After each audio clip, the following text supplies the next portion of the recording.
Welcome to SDH's coverage of everything going on involving the USL-W championship game. It ends up being Indy 11 and North Carolina FC Saturday afternoon at the Mike, 2 o'clock Eastern time, as a part of a doubleheader involving the USL championship side as well. Anticipation is for a packed house. One ticket will get you into both matches for a full day at Michael Carroll Stadium. We'll get you all the details coming up in just a little bit. So how did we get to this championship? Left-hand side of the bracket was Indy 11 and SF Glens. Aaliyah Martin got the winner first minute of second half stoppage time. It was a back-and-forth match, one that was expected to be that way. Addie Chester scored in the 14th minute for Indy 11. Nadia Gomez scored in the 40th. Indy would score in the 50th, with it being 1-1 at the break. Maddie Williams on the assist from Sam Dewey. Gomez would assist Cameron Penn to tie it at 2 in the 64th minute, and then Aaliyah Martin would get the goal from Maisie Whitsitt, and we'll give you all the breakdown with Indy 11 coming up in just a little bit. North Carolina Courage's U23s knocked off Eagle FC by the final of 4-1. It was 3-0 by intermission. Mia Oliaro, who got some hardware in USL-W, we'll catch up with her coming up in just a little bit. It was the assist to Lauren Martino. Macy Bader scored in the 26th. Mackenzie Geigel from Brooklyn Holt at 45+2. We'll hear from Holt coming up later on. Then it would end up the one goal on the board for Eagle FC. It would be a Nia Christopher scoring in the 64th before Emily Moxley would score on a PK with about 10 minutes to go. And you'll hear from Moxley coming up in short order in just a little bit. So how did we get here? Let's take a peek at the Indy 11 side of things. Ian Gilmore and our friends at Indy 11 drive us through all that you need to know. What's up, everybody? I'm Ian Gilmore. This is your first team report. This is a massive week for the club. Our W League side is into the national final against North Carolina Courage's U23 side. Let's not forget how we got here. A late header by Aaliyah Martin in the 91st minute gave us a 3-2 win in the semifinal against the San Francisco Glens. Let's hear how it sounded on the broadcast and hear from players after the game. Indy have numbers forward. 3-on-2. San Francisco trying to track back. The long ball to the back post. Whitsitt is there with her head. Aaliyah Martin is there with her head. Oh my goodness! And they have won it! In the 91st minute in the USL-W League semifinal. Aaliyah Martin's header is sending Indy to the promised land. You expected, just like on that first goal, Maddie Williams to attack the front post to see if she could draw the defenders and the keeper in, and instead hits the early serve. Indy's first to the ball. What a great touch to finish it off. Big game. It was a big moment. It was a phenomenal ball by Sam. I think I felt like I could have had 1 or 2 in the first half, so I was a little frustrated with myself. But we had been knocking on the door all game, so I just think we were just knocking and knocking, and it just finally broke through, and it was just almost like a big relief, honestly. Playing that ball in for the winner. Once it came off your foot and everything's up to the other people, what are you thinking? Fingers crossed. I saw Leah in there, and Addie was sprinting in too, but at that point in the game, we were all very tired, so obviously they were the only 2 in the box, so you just kind of say a prayer and go from there. But great clearance there, and put me down the sidelines, and we had numbers up, and it was just 2 great runs in the box. When's the last time you played 90 minutes? College? I don't know, 6 years ago. That's why I'm full of ice bags right now. But I told Paulie, I said, don't pull me off unless we're up a goal, because this is, win or lose, and I wasn't leaving here without a win. No, again, looking back at it, the girls absolutely performed from start to finish. Again, said it Friday night, Glens are a great team. But again, we know what we have here with our girls, but I was thoroughly impressed with the way they played. Maddie's been able to ease her way into the season, and she's got legs, and I think she's getting stronger as the season's gone along, so hopefully that's good things to come on Saturday. Leah being a hometown girl, being able to, in a sense, leave the professional world of soccer and enter the professional world of life, and still have the opportunity to come out and train and come out and play when we're at home, and to get the game-winning goal. I'm sure she's feeling really good right now. Oh, they're a very good team, very good players, well coached, organized. They have a way that they like to play, and they do a very good job of playing that way. So I expect a lot of the same from last Friday against San Francisco, where we'll have a very, very formidable opponent and should be a good challenge. No, I think in watching the game back and just trying to figure out what we could have done differently, it was hard not to notice how loud it was after we scored goals and how loud it was throughout the duration of regular play. It was great. I couldn't have guessed that we would have that much support this quickly. But again, that's a testament to what the girls are doing on the field. We got one more to go. Time to bring a championship to Indianapolis, not just for women's soccer, but in general. Don't quote me, but I think the Colts and Peyton were the last ones to do it. So it's been a long time coming for the city of Indianapolis. Now to the flip side and the visitors, we catch up with a lot of folks, and it turned into a rather large conversation. Absolutely nothing wrong with that at all. We start off with our conversation, as we always do, with head coach Willie Davis. We talk about the match that was and the match that will be. So if I had told you when the season started that you'd be this close to clinching a championship and that you would be playing for a championship, what would you have told me? Oh, I mean, I would say the season with college players and all that's going on, I say it's too unpredictable to even come close to thinking about that, to be honest. But now that you're there, what has study hall been like and trying to get everything orchestrated, make sure everyone's on the same page? How do you keep, I know this is probably turning into a complex compound question, but how do you keep it as normal as possible with everything going on around you, all those kinds of things? Yeah, training's been the same. We haven't changed anything there. As coaches, you get to these moments, you want to try to at times do the extra. But if, we haven't done the whatever the extra may be to get here, I figure we stick with the same game plan for the most part. We look at our opponent in video and, information we get and, just try to plan for that. But, I tell our players, one of the main things we try to do is what we do really well, take a few small things away from the other team that they do well, but we've got to we do well better than they do. And so it hasn't been too different, to be honest with you. So when you look at this team that is coming up against you, what have you seen and what do you think? I mean, you can divulge secrets if you want from study hall, and that's perfectly fine. But when you look at that team, what do you see and what do you think your keys are in neutralizing them for the match coming up? Yeah, I don't know if we'll neutralize them. I know that we both teams have some good attacking pieces. I saw that in their last game for sure against a good San Francisco Glens team. Defensively, pretty solid. They have kids that play at some pretty high names, high end if you want to say academic institutions. But and even from there, I look at some of the kids that we have that may not be the ACC players or Big Tens or whatever. They've done very well, and I feel the same about their players. So I think, it'll be hard to neutralize because one of the big things is that they have the major advantage I think they have over us is the home field. It's paired with a men's game that's coming afterwards, so it's a doubleheader. So it's, from what I hear, it's probably gonna be sold out. So our goal is we're typically a team that likes to have the ball and likes to have possession. Can we kind of take the crowd away from them a little bit and, create chances? I was going to say, with a crowd that you anticipate being what it's going to be, how do you tune out the noise going into it? Knowing that the noise is going to be there and they want to create this cauldron around you, how do you try to tune out all of that noise going into an environment like that? Yeah, I mean, I'm sure it'll be a bit challenging, but we're lucky. We have some experienced players.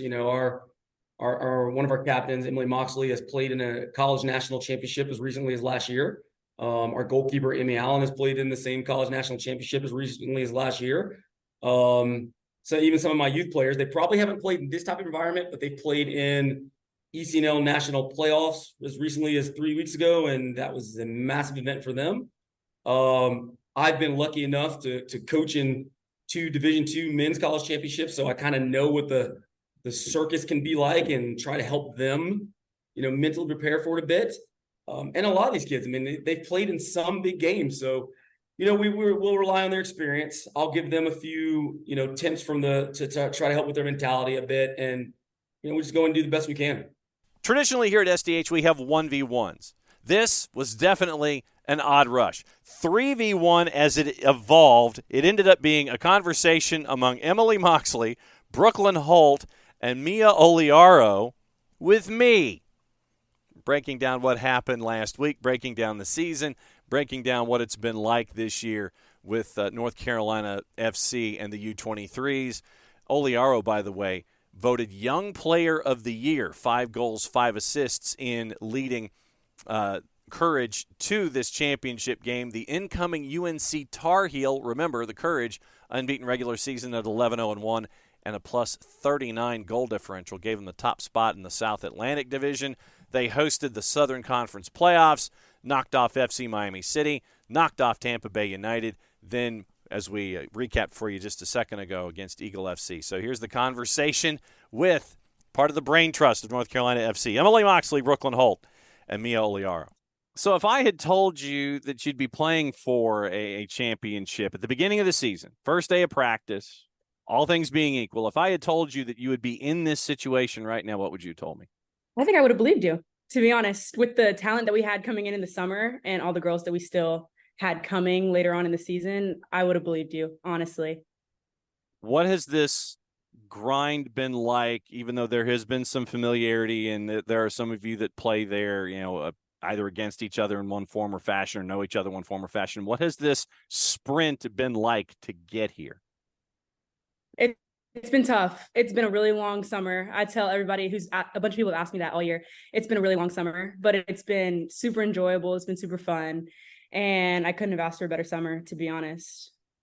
When you look at all of these things that have gone on and you're right there at this cusp of a championship, what has study hall been like getting ready for this kind of a game? Well, we've just been practicing what we can control for the most part. Obviously, we look at the team. Obviously, they're a great opponent. So we've studied them, studied like what girls are on the team, who we need to defend and stuff like that. But it's mainly been focusing on what we can control and like what we need to do to get ourselves in the best position to win this game. Now, Emily is showing no fear whatsoever. She's breaking out the Carolina blue. As we're doing this, virtually. I'm looking at her. She's wearing the Carolina blue. Brooklyn is wearing the NC State red. This does not surprise me one bit that you guys are styling in this manner. What has it been like, Emily? Let me ask you, when you get all these players that might know each other from one form or fashion, and you throw them all into this one pile. What has it been like this season for you? Yeah, it's been awesome.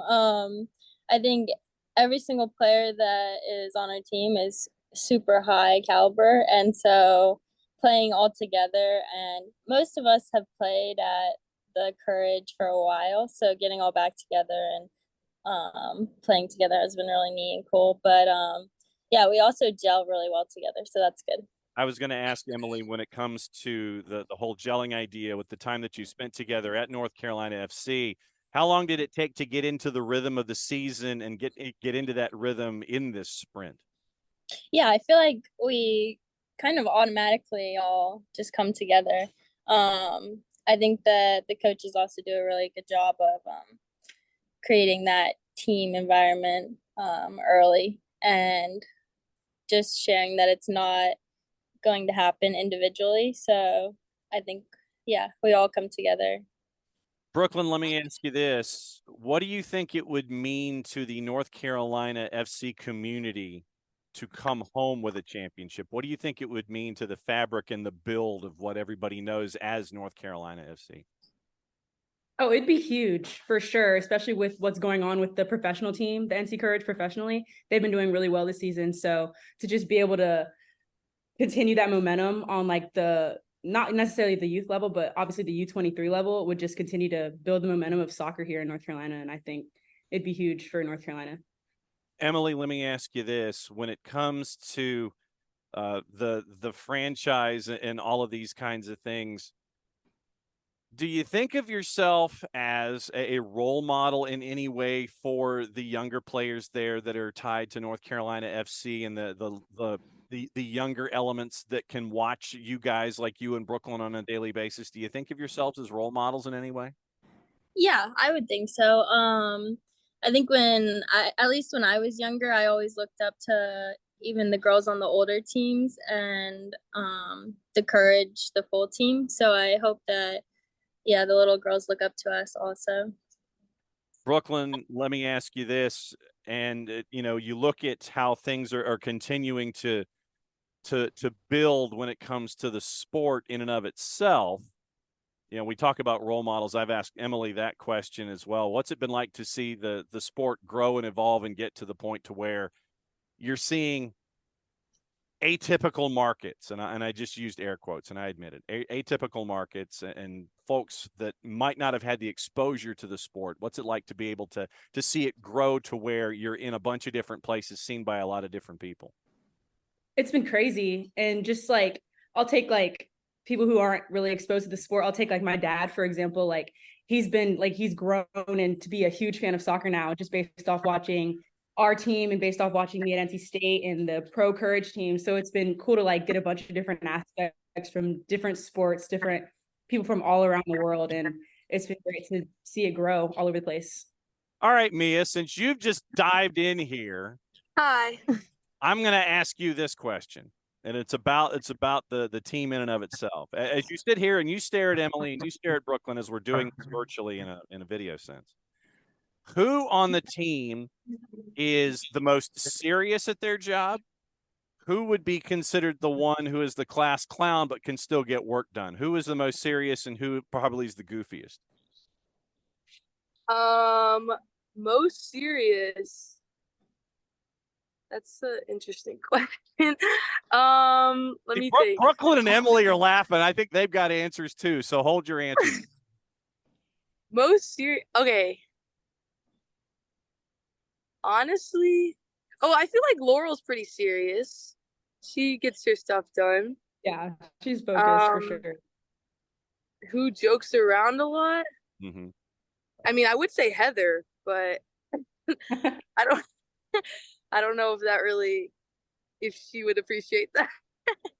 She's pretty serious too. All right. So Mia, since you've jumped in here, let me ask you this. Going on the road for a championship game, what is it like for you mentally in a situation like this? How do you prepare? Do you prepare differently knowing that you're going into a hostile environment and it's the last game of the year and you're chasing after a championship? Is your approach mentally any different? I would say no. I think keep the same mindset. The whole season we've had like the mentality just like go out and play our game, and we haven't really worried about who we're playing as much as just how we are going to put in our principles and our players are going to do the things that they're good at.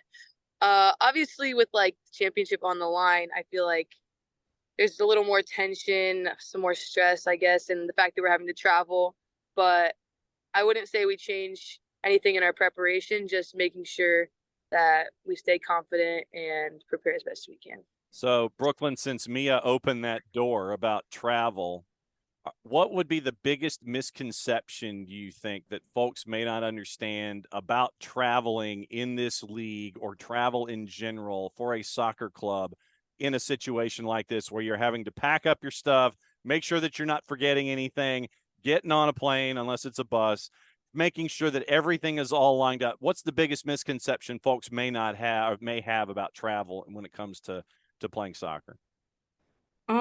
Until you really do it yourself, you don't really feel the stress that you can really feel when you're traveling, especially across like state lines, like on a plane.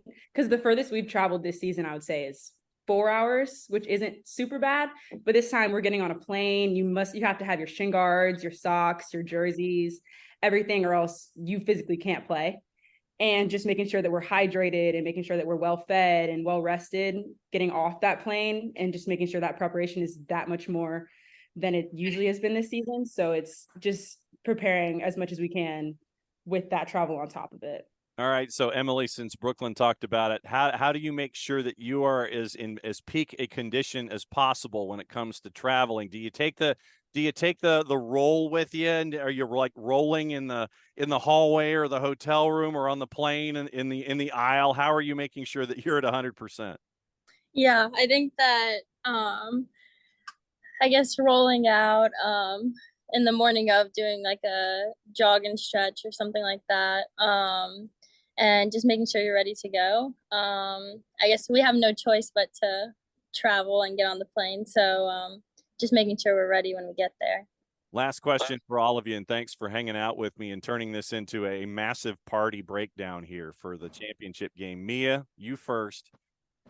Keys to victory. Like if we were doing television, this will be the same question for all of you. Keys to victory. If you're my color commentator and I'm the play-by-play guy for this, we start the game. You hear the music. There's the title card there, and it's the two teams, and they see the teams warming up and everything. There's always that little tombstone, that little thing that pops up in the low corner. Keys to victory. Give me a key to victory in this match for you guys that you can bring home a championship. I think for us, there's not necessarily like one key thing because we have so many players that do so many things like well. But I would say our key would just be probably building out with like breaking lines to ultimately be creative in the final third and score, because I think where we've had a lot of success is when we're able to break down other teams, get the ball into the final third, and then we've been really efficient and creative in there. All right, Brooklyn, give me a key. That is not what Mia said.